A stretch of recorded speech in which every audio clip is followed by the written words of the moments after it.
Сәлем. Бүгін сабағымызды бастаймыз. Бүгін сабақта кеше анау нені слайд-шоуды қоямыз деп есімізден шығып кетіпті. Бүгін сол слайд-шоуды қойып бітірейік. Одан кейін бүгінгі өтетін сабағымыз жаңа кеше айтып өттік, блоктарды, жалпы блок деген не, ол блокты қалай создавать етеміз және блокта қалай ақша табамыз, жалпы блок не үшін ашылады, соған кішкене тоқталып өтейік бүгін. Одан кейін тағы өтетіміз, SEO деген нәрсе бар сайтта, осында веб программированияда. SEO деген жалпы ағылшынша сөз, ол жаңағы Search Engine Optimization деген. Сол сайт жасап біткеннен кейін барып, сол сайтты SEO оптимизация жасауымыз керек. Ол не үшін керек? Себебі ол жаңағы запрос бойынша Google'да мысалы алдыңғы 10 қатарға жаңағы сайтыңыздың шығып тұруына көмектеседі. Жалпы қазір енді мысалға блокқа тоқталайық. Жалпы блок қазіргі кезде көптеген блоктар бар. Мысалға блок деген ол әртүрлі темада болады, әртүрлі тақырыпта блог ашуға болады. Мысалы мына WordPress-тің өзі, платформа WordPress, ол негізі осы алдын тек осына блогшыларға арналған не болған. Өйткені жаңағы блог создавать ететіндер осына WordPress-пен тез және оңай түрде құра алатын болған өзінің блогын. Сондықтан осы WordPress-те жаңағы алдын осы блог создавать құратын адамдарға арналған болатын. Қазіргі кезде мысалға интернет қарап отырсақ, қазақша блогтар кем деген өте аз деуге болады. Себебі қазір қазақша блогтар енді ашылып жатыр. Мысалға блогтар әртүрлі темада болады. Мысалға медицина саласында, немесе жаңағы IT технология саласында, жаңалықтар, немесе бір адамның блогы, бір жеке әншінің, немесе тағы да басқа тұлғалардың өзінің блогы болады. Енді қазіргі кезде көбінесе блогтар интернетті қарап отырсақ, жаңағы көбінесе блогтар орысша немесе ағылшынша.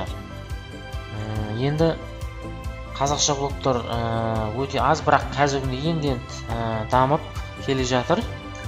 Өйткені оған мысалы қазақша нәрселер, материалдарға спрос өте көп. Себебі студенттер немесе оқушылар бәрі осы қазақша материалға мұқтаж. Себебі интернетте қазір қазақша материалдар өте аз. Мысалы қазір Википедияда қазақшасы нұсқасы бар, бірақ сол Википедияға да қазір көптеген жұмыс жасау керек. Себебі материалдың бәрін қайтадан қазақшаға аудару керек. Енді осы мезетте бір программа бар, то есть сервис. Соны айтып өтейік. Бәрін көп адам біледі оны.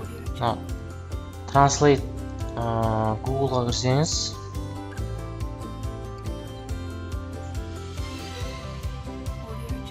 осы жерде Translate Google-да осы былтырдан бастап қазақшасы пайда болды. Мысалға кез келген тілден қазақшаға аударуға болады. Мысалға ағылшын тілден қазақшаға аударуға болады. Мысалы английский дейміз, неға казахский қоюға болады. Мысалға work деп жазсақ, жұмыс деп аударып береді бізге. Егер сайт жасау барысында немесе басқа да жұмыс жасау барысында, аудармалау барысында қиындықтарға кездесетін болсаңыз, осы Google переводчикті пайдаланыңыз, яғни Google Translate. Қазақша версиясы бар.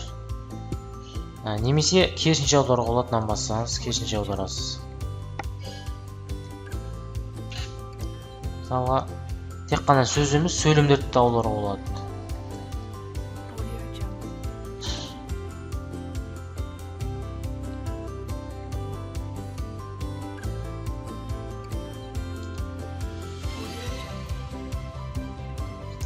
Мысалға міне мен мектепке кетіп бара жатырмын десеңіз, ағылшынша аударып береді.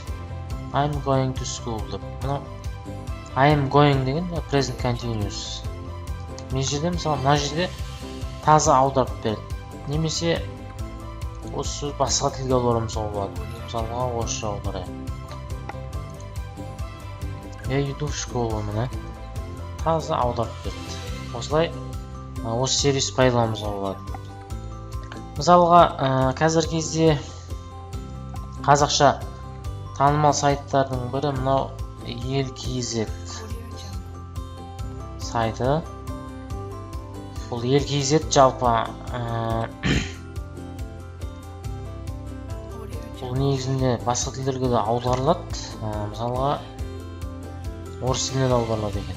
Орысский дейді. Бірақ бұл сайттар үлкен сайттар. Бұл да мысалы ашылғанына көп болған жоқ. ел.kz-тің бір 2 жылдай ма 3 жыл болып қалды. Қазіргі күнде жақсы дамып келе жатқан сайт. Бірақ бұны дамытып отқан, бұған да біраз қаражат кеткен. Себебі бұл жерде бұны қарап отқан Қазконтент қарап отыр компаниясы. Қазконтент деген компания. Себебі бұл мемлекеттің тікелей араласуымен осы порталды ашып отыр. Мысалға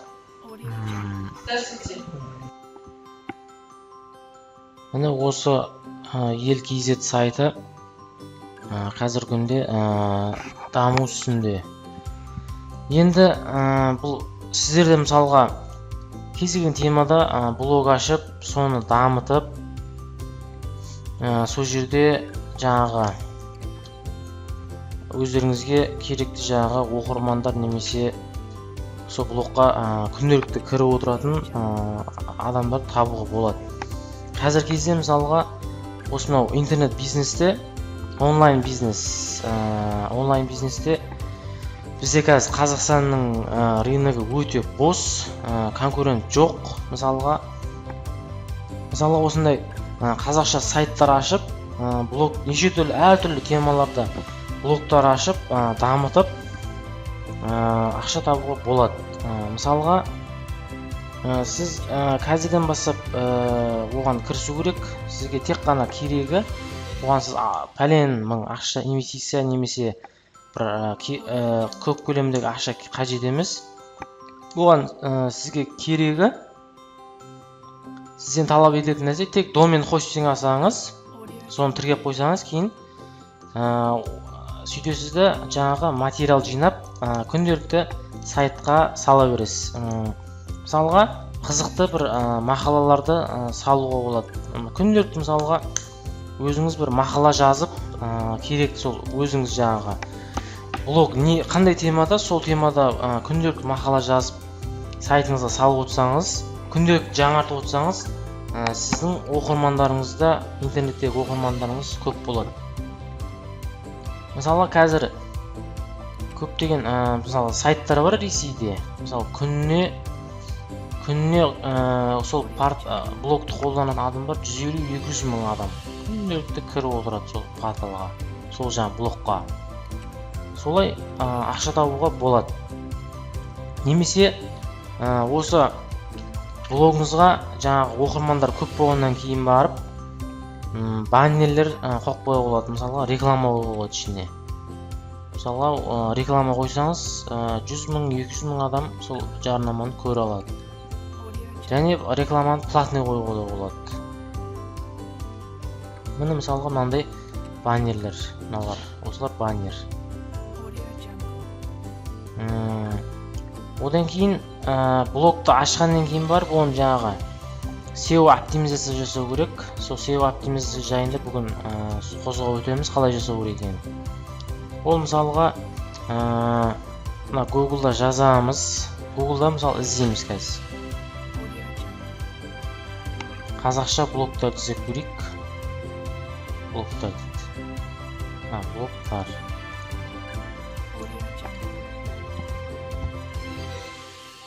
Мысалға мына бізге бір Массагет деген, Массагет деген сайтта өте мықты сайт. Бұл жерде жаңағы бұл жерде де әртүрлі мақалалар, жаңалықтар, немесе керекті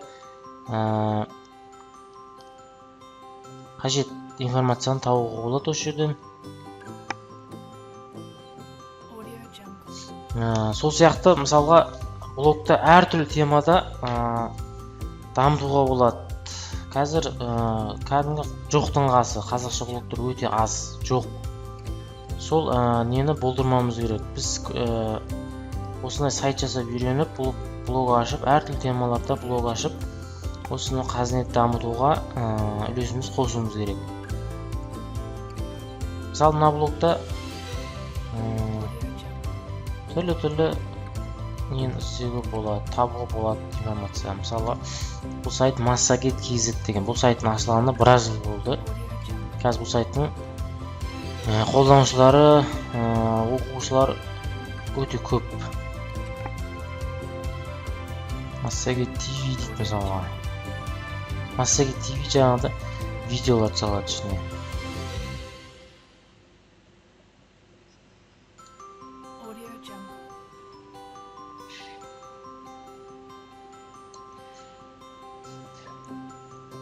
Мысалға блоктар дейді. Не блоктар?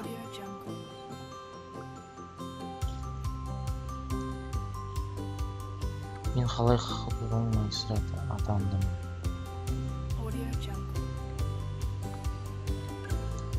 Мына жерде жаңа әртүрлі тақырыпқа байланысты табуға болады. Саяхат дейді мысалға.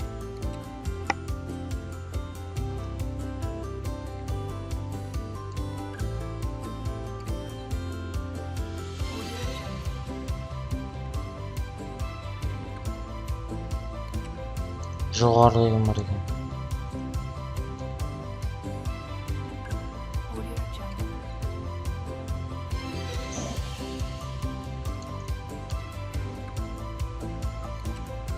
Енді біз жаңағы қазақша блогтарды алып отырсақ, мысалға өте аз сұрақ-жауап сайтына. Сұрақ-жауап сайты.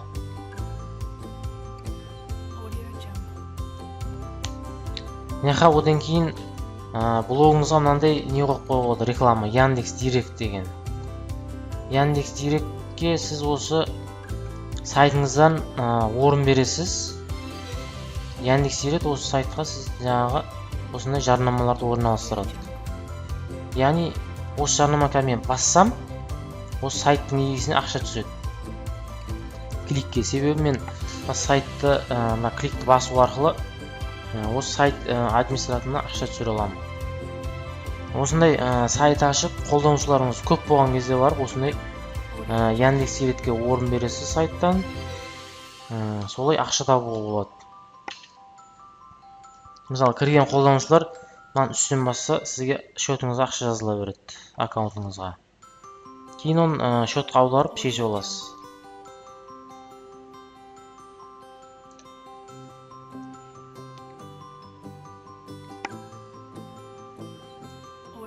Мысалы, мынауда жақсы сайт, сұрақ-жауап деген.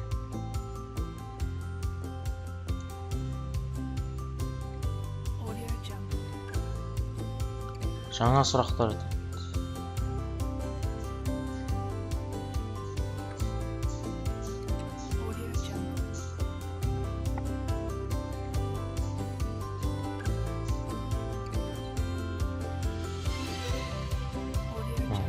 Санаттар тізімі дейді.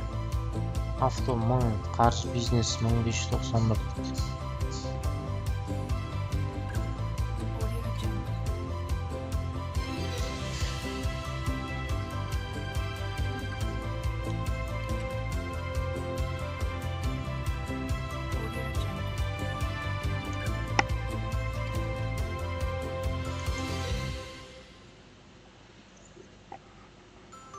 Audio Jungle.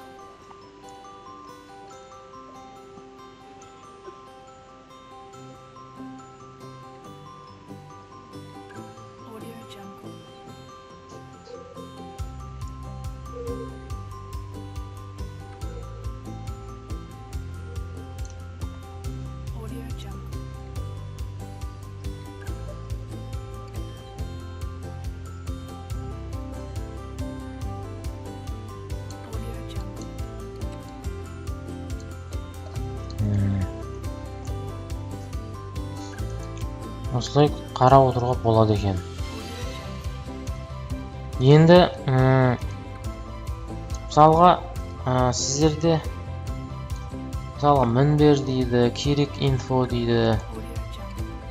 Кішкене біраз блоктар шығып жатыр. Казах.ру дей ма? Екінші бетте не бар екен? KZ блог дейді.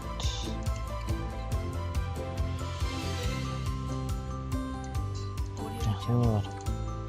Мынандай блог екен. Шаралар, тапсырыстар, ереже, лента.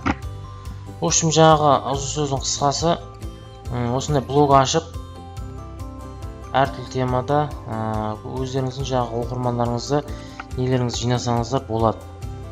Мысалы, менде де осы жақында Құдай қаласа блог ашып бастаймын менде.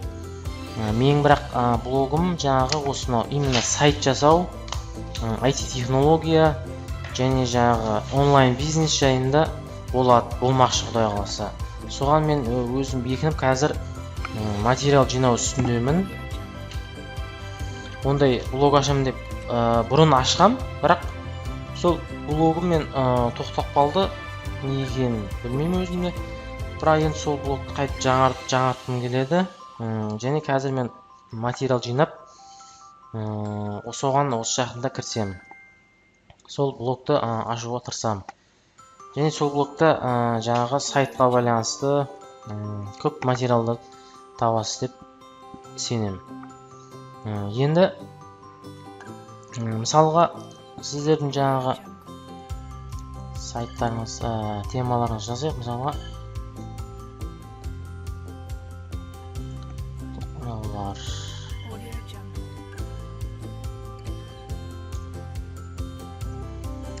тілектер деді. Міне сіздің сайтыңыз қазір міне жақсы 3-ші орында тұр. Тілектер KZ. Осы сайттан біз жаңағы тілектер бәрін тауып аламыз. Мына жақта нелер бар екен? Арман дейді. Кешегі өткен нәрселерді мысалға сіздер қойыпсыздар. Жақсы результат.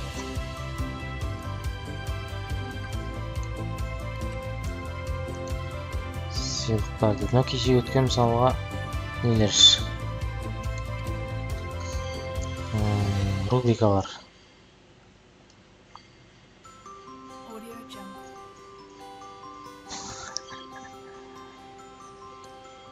Жаңа өткенде ғана айтсалар ма?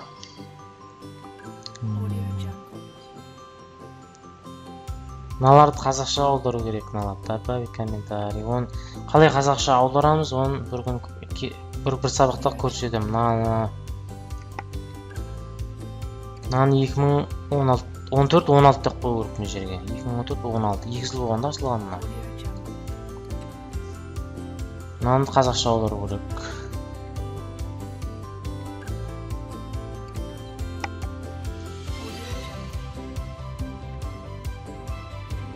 Жақсы, осылай мына мысалға сіздің сайтыңыз мына 3-ші орында тұр. Бұны тағы да SEO оптимизацияласақ, 1-ші орынға шығуға болады. Мысалға тағы не бар? Жарар дейді. Жарарда құттықтау тілектер бар екен. Жарар.com. Бұл да мысалға блог мысалға құттықтау жайында, басқа жайында 1-ші орынға рекламаға орын беріпті.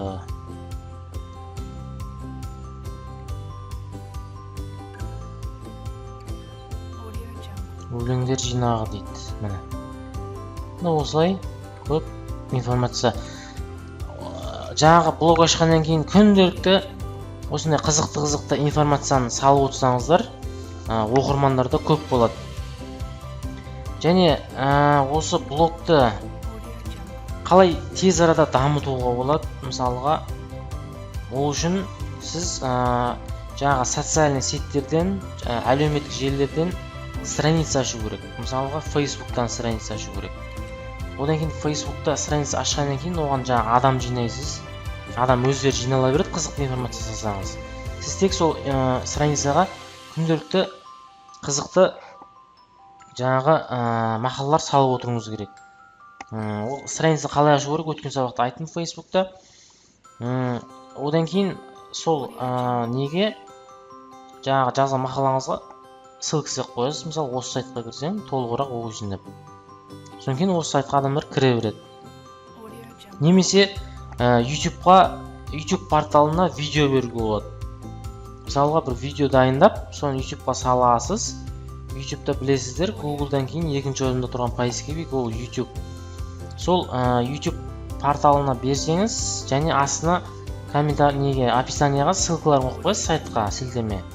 Сол сілтемені басып, сайтыңызға адамдар кіре береді.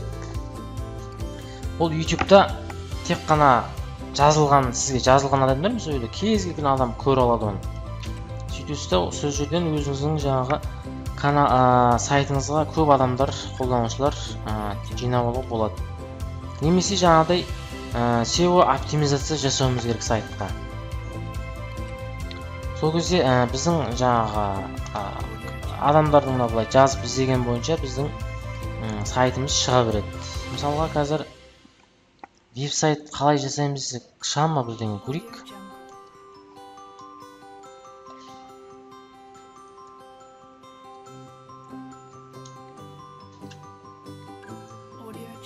Веб-сайт жасаушыларға көмек дейді. IT-MBS.org дей ма, неге ма?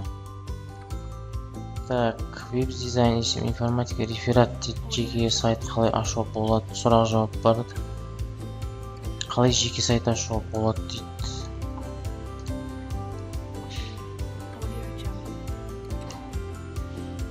Почти ештеңе жоқ мына жерде мен. Арнайы бір блог жоқ та сайт ашушыларға арналған. Сонымен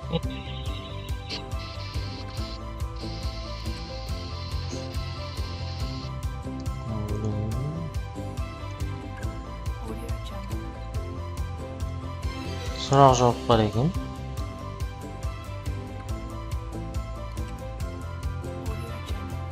Блог жоқ.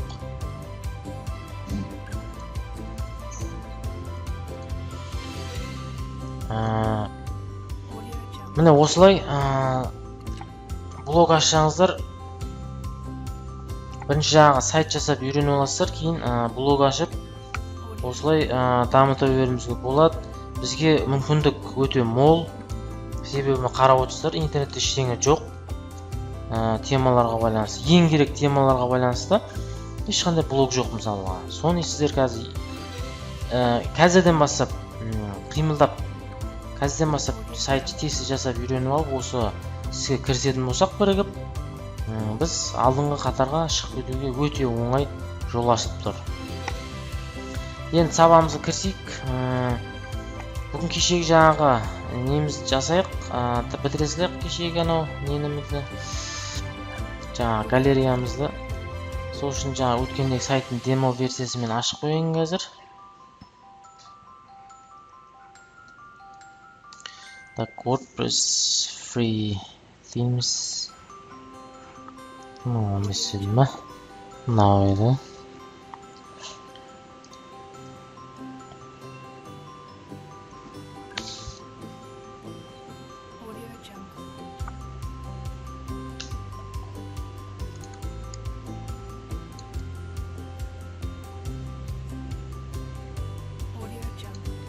Так, демо.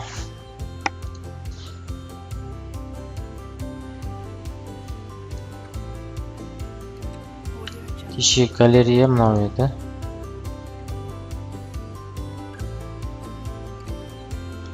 Осы галереяны біз қазір қоюымыз керек.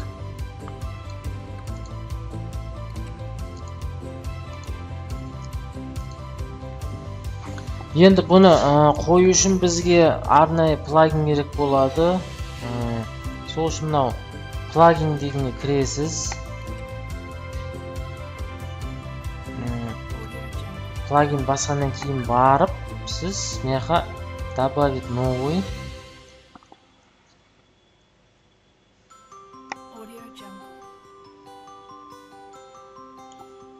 Осы жерде мынақа жазасыз Jetpack деп. Jetpack деген плагин бар. Міне Jetpack. Осы плагин жазасыз да Enterді басамыз.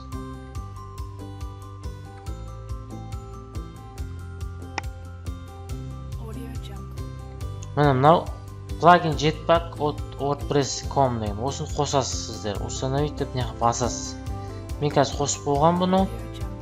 Сіздер қосып активировать етесіз. Түсіндіңіз ба? Қосасыз және активировать деген басасыз. Активировать еткеннен кейін барып, ол мына жерде болады. Плагин мына жерде Jetpack WordPress деп тұрады, соны активировать басасыз менегасынан.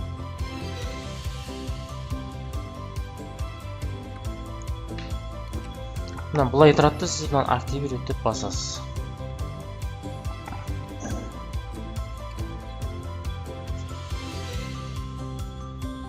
Бассыңыз.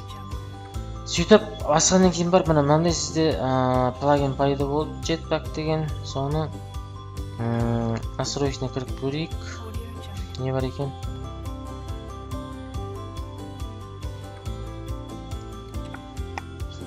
Осы жерде біз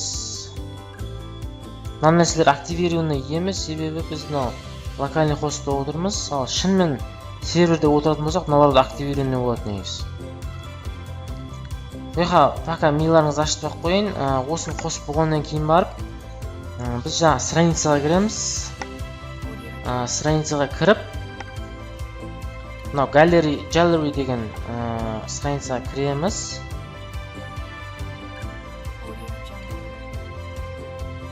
Осы жерге кіргеннен кейін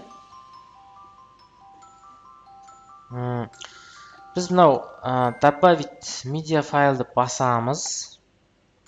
Одан кейін мынау создать галерею деген шығады сіздерде. Осын басамыз. Осын басқаннан кейін барып, біз жаңағы сурет закачать етеміз. Менде қазір бұл мен суретті тартып қойғам. Сол үшін суреттер осыға жүктеймін.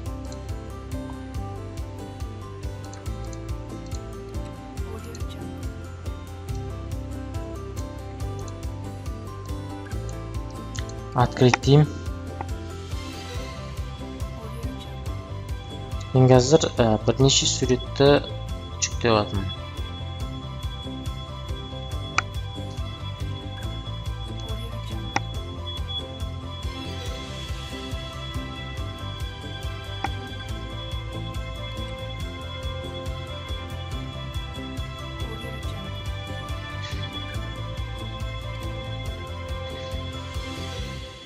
Осыны жүктегенше күтеміз.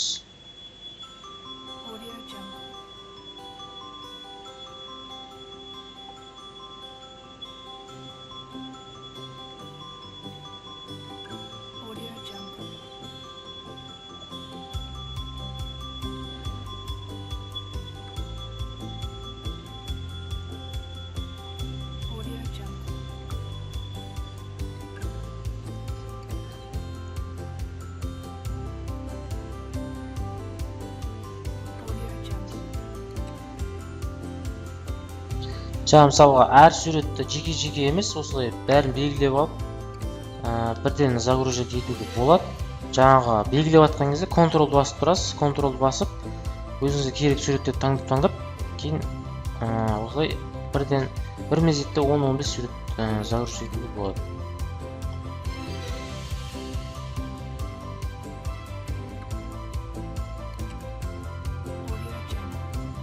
Так, наверное, ашылмады.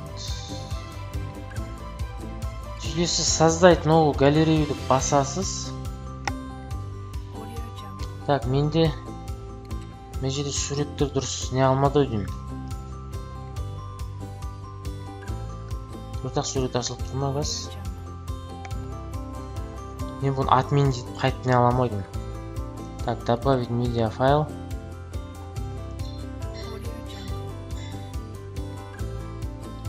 Суреттер ашылмады.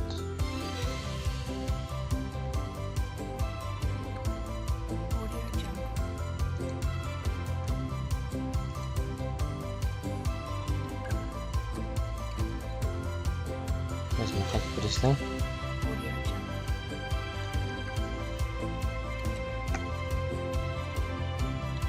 Так, добавить медиафайл.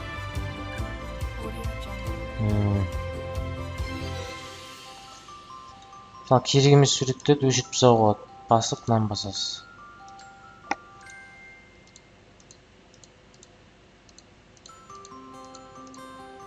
Удалить навсегда.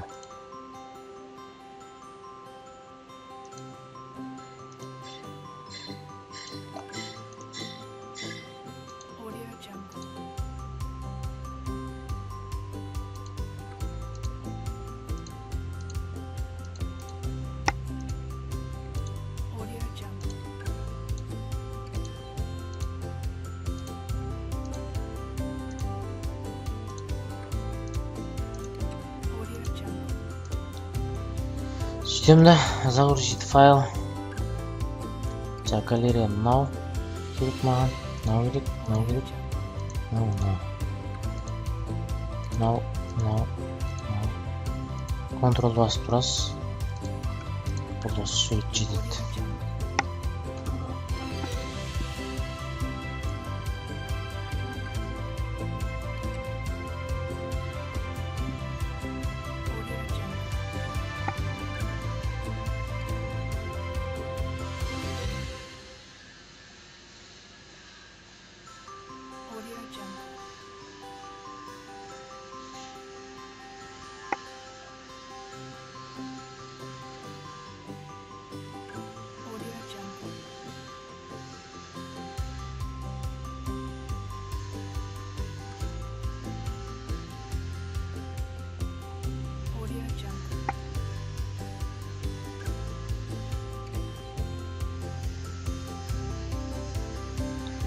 Завешено дейді. Ставить страницу дейміз. Жоқ, бұл жерде ставить емес. Бұл жерде дұрыс қоймадықпыз. Біз мынаны өшіріп тастайын, дұрыс қоймадық.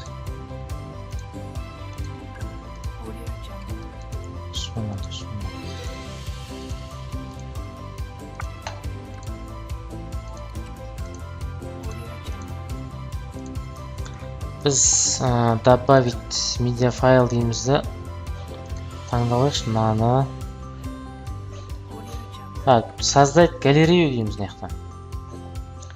Создать галерею деп басамыз. Там белгілеп аласыздар. Мынау.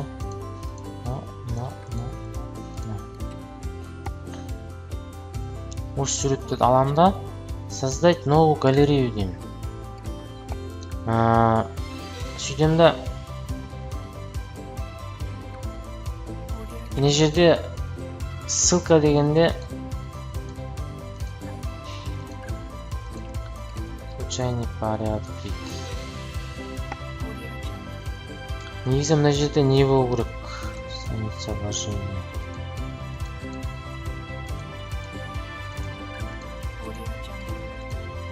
Ставить. Осы жерде қазір обновить етіп көрейік не болатын.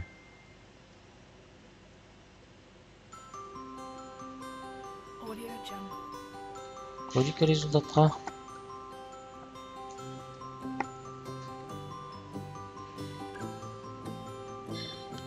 Так, бізде галереяға кіреміз.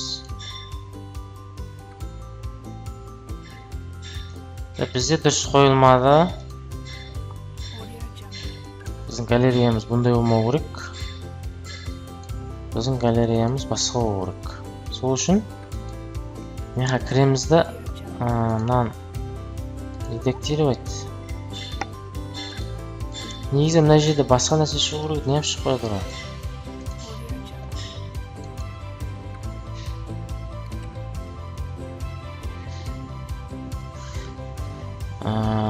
Так, бүйтейік онда. Jetpack қостық, настройкасына кірейікші. Настройкасына кіреміз.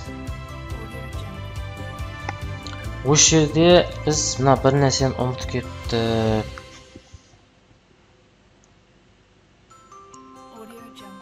Мынау Tiled Galleries деген көріп тұрсыз ғой. Осыған petition қоясыз да активировать етуіміз керек. Бәсе мен не ұмыттым деймін? Мынаны ұмытқан екен ғой.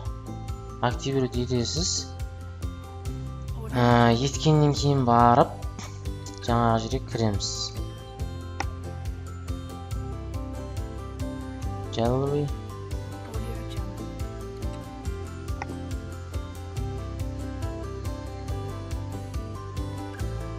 Жерде мынаны өшіре салайық, қайтпасына қоямыз. Добавить media file. Создать галерею. Мына суретті таңдаймыз.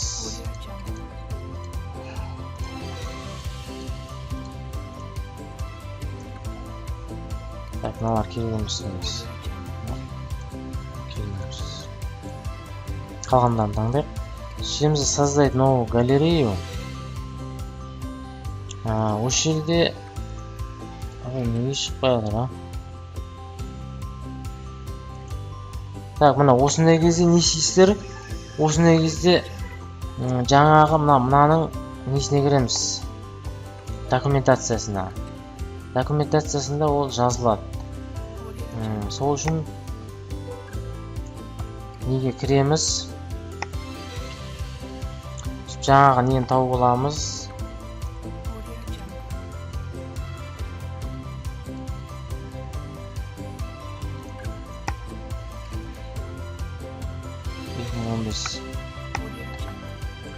Жаңағы кіреміз.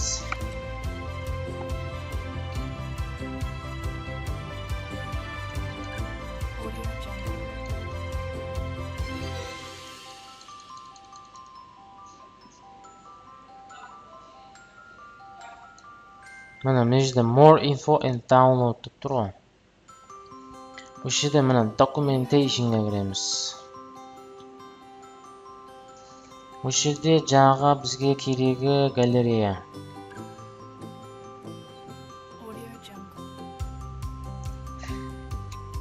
Custom background, logo.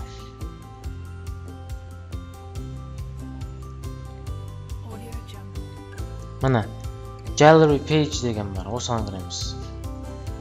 Gallery page is an Sparkle demo is created using Jetpack plugin which is developed. Download and install Jetpack дейді, біз оны қосып қойдық.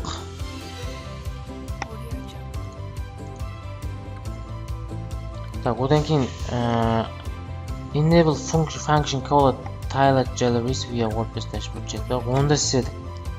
Enable function called tiled galleries деген.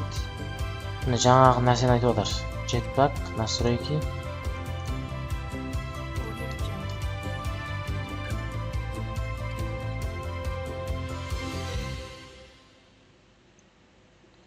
Мынаны активировать етуіміз керек. Tiled galleries. Бізде етіліп тұр ғой қазір. Қазір настройкаға кіріп көрейік, не бар екен. Бұяқта несі екен, настройкасы екен. Керегіміз.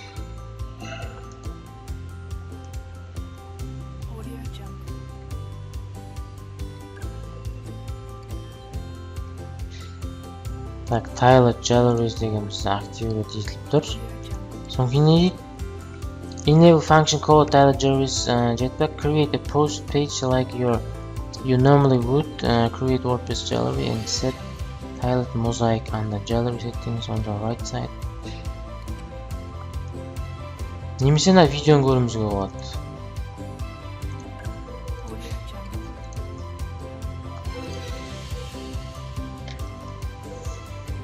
Страница создавать етіп отыр не жерде?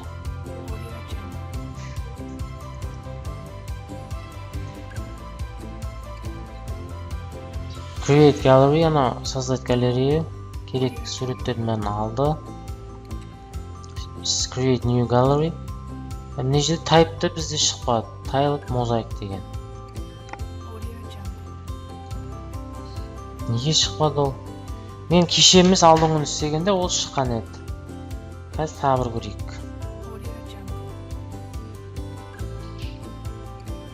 Міне, мынандай болып шығу керек. Осыны тағы көрейік. Так, страницаға кіреміз. Жалғыруға кіреміз.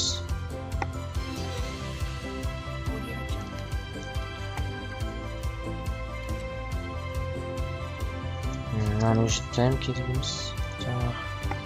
Добавить медиафайл деді. Создать галерею. Суреттерді алам.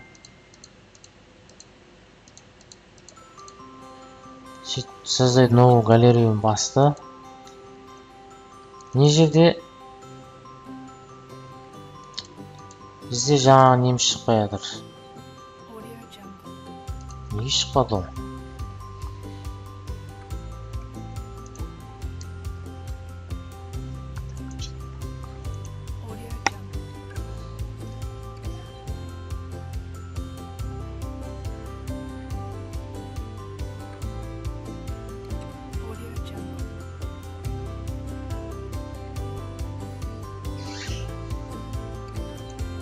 Selection.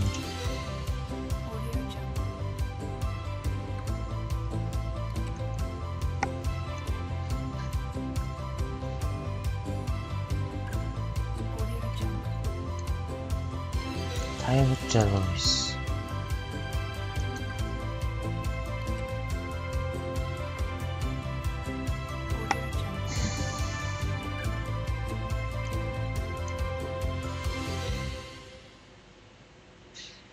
Активировать.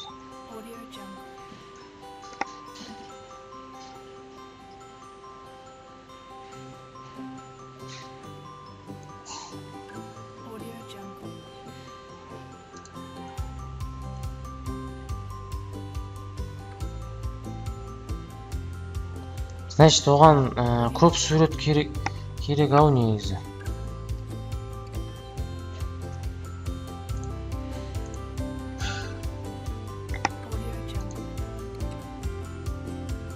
Оған көп сурет керек сияқты.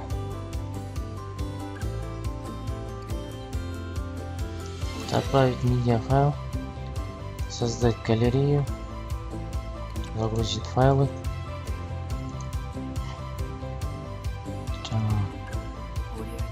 Суреттерді алайын.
Осыны басамыз. Миниатюра.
Немесе бұл жаңағы неден де болуы мүмкін, негізі мынау локальный хостта тұрғандықтан бізде осындай проблемалар болады.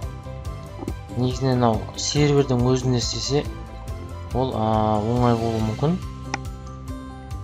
Мысалға көрейік, серверде істеп.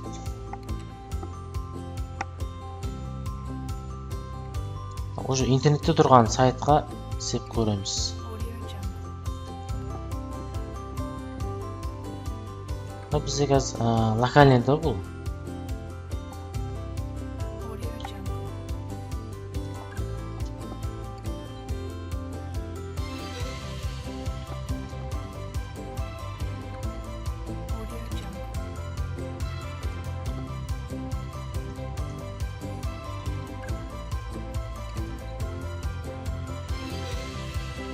Мысалға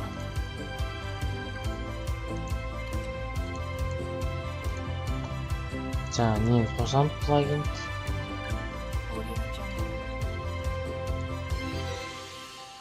Добавить новый. Дайын тұр екен. Установить.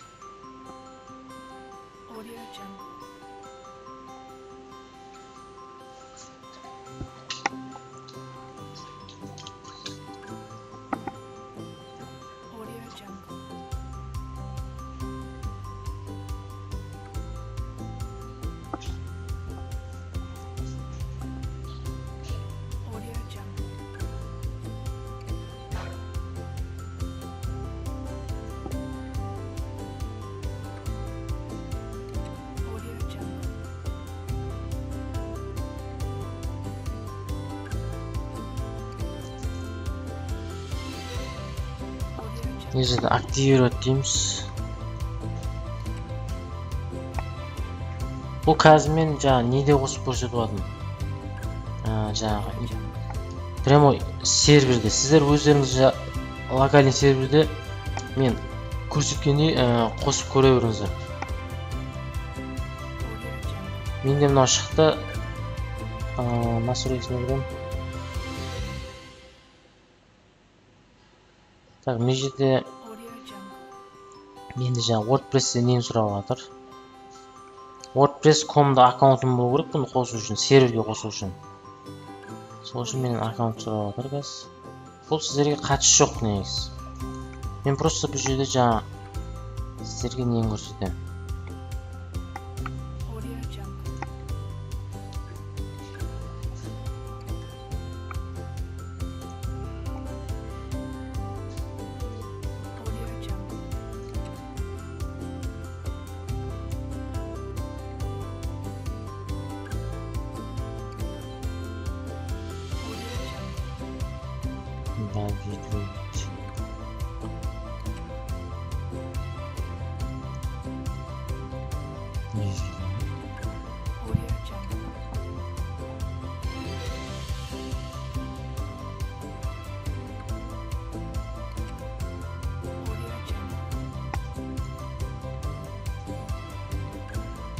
Жерде настройкасына кірем.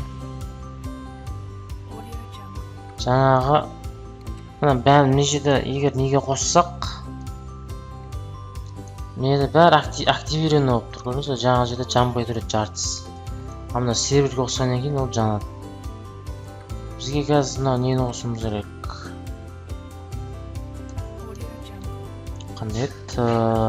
Jailbreak деген.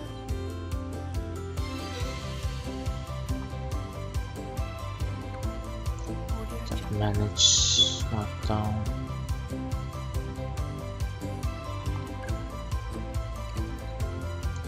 Аны активер дейтін керек. Tyler Jallow деген.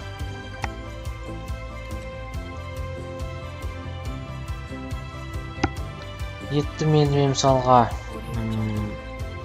страница создавать етейін.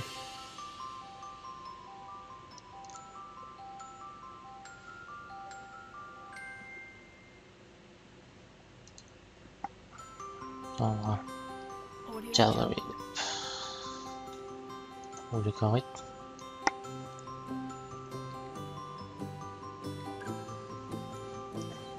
Үш жерге жаңағы медиа файл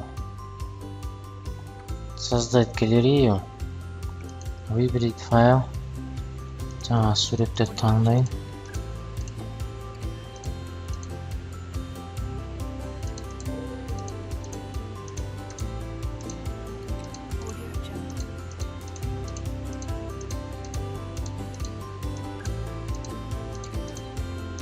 Так, открыть.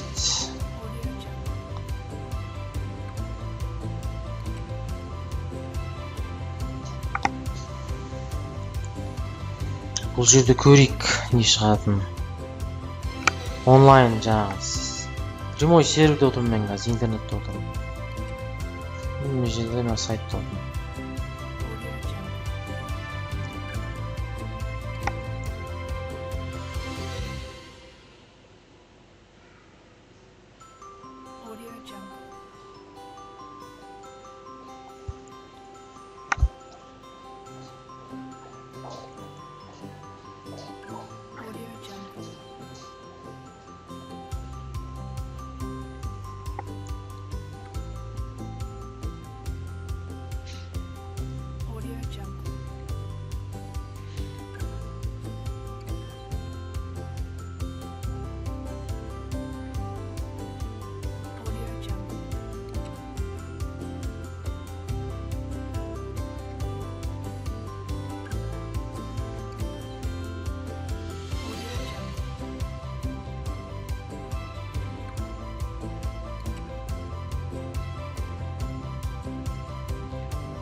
Создать новую галерею.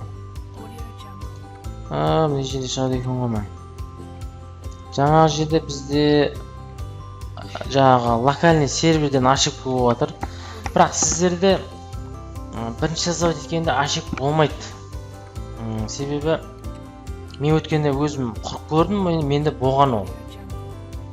Қазір мен мына жерде мынаны мозаика деген қоям. Кликка мозаика. Осыған қоям. Сюда ставить галерею дейм. Обновить етем. Обновить еткеннен кейін барып, осы страницаны көремін мен қазір.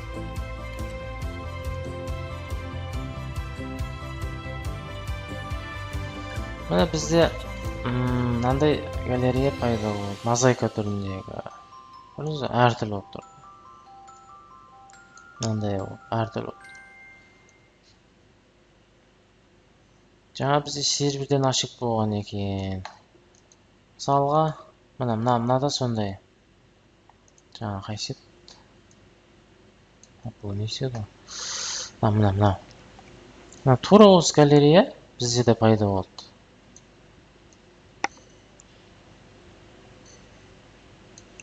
Ашық көрейік.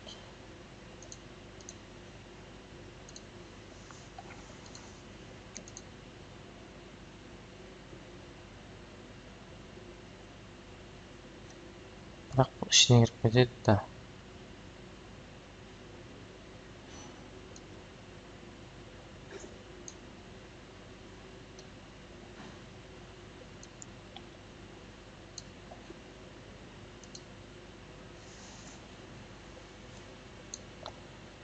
JS Composer.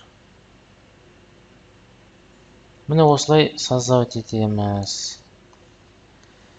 Так, енді жаңа айтқандай мен сіздерге SEO Optimization деген көрсетемін дедім.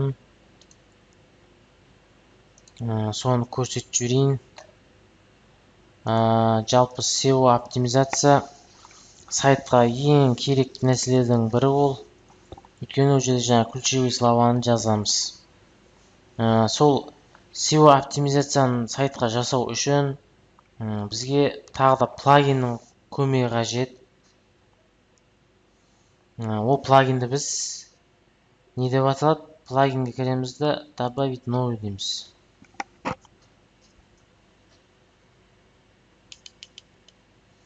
Осы жерде негізі оны іздемей-ақ табуға болады. Мына жерде мына популярныйға кірсеңіз, популярныйдың ішінде ол плагин бар. Ол плагиннің аты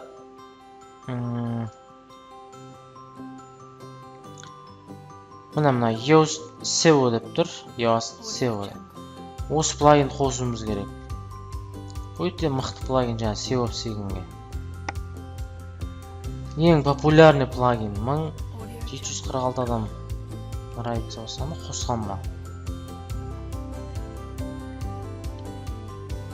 Осы плагинді қосамыз.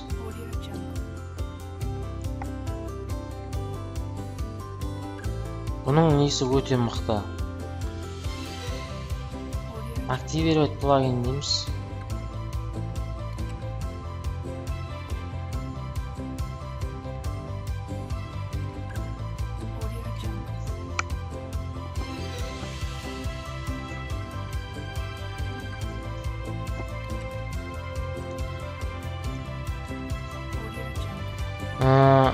Активировать еткеннен кейін барып, мына жерде бізде SEO деген пайда болды. Одан кейін мысалға страницаңызға кірсеңіз, әр страницаға. Мысалға full деген кірейін, бұған емес. Асасына кірейін. Мысалға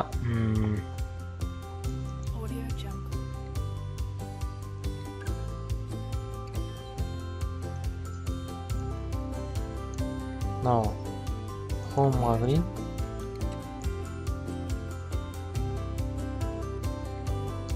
Осы Home'ға кіргеннен кейін барып, ас жағында көрдіңіз бе? Мынандай нелер тұрады. Осыған фокусный ключевой слово деп яқта жазуымыз керек. Мысалы, сіздің сайтыңыз неге байланысты болады?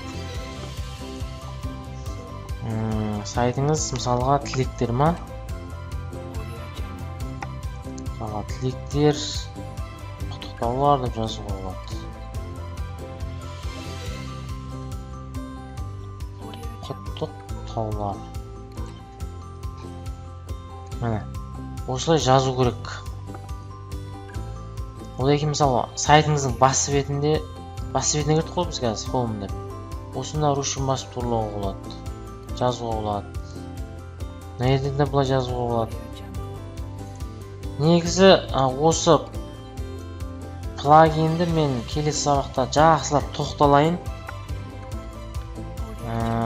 Себебі бұл плагин негізі ең керек плагин, бұған тез өтіп кете салуымызға болмайды. Сол үшін осы плагинді мен жаңағы досконально бәрін түсіндіруім керек сіздерге.